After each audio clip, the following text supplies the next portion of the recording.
echire omo eni nti trosem no kan eduru ba bia o se ne o waso no onye den but onipa bia nso ye den e waso eni nti o kasa wa bebuom e de kire omo se osofo start na o kasa pi emebuom kire won se kasa pi e wo mebuom e kire won se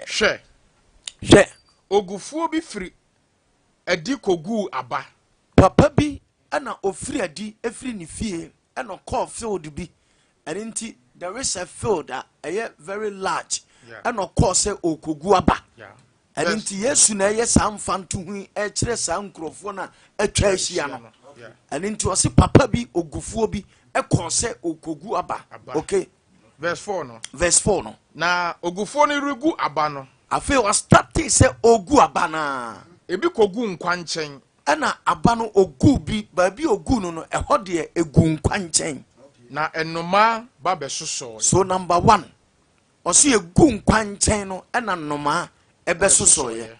eni nti sa asem we ya Yesu ka no enam se o kasa ase ma yeti ase se o kasa wa bebuom nti no eye be na obu ye eni nti ase kire ne sen obi betimi a kire wase wo kwan foforo so but because I am under a prophet a person me kire ase in a prophetic way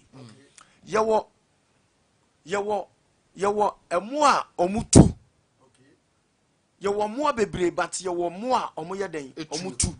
ene yewo nipa bebre but yewo nipa nso omoye den ene nti se si odifo se mi bisa o se enipa be na etimi tu kosoro abeka se hwan a ya nomfo ya o de bi odifo yesua de nti bo mu din ya nomfo ne abayifo yewo nipa omunso etimi ye den etu because of say yete ha eno obi tu ko Germany oye nipa oni ntaban ba nanso waye den watu so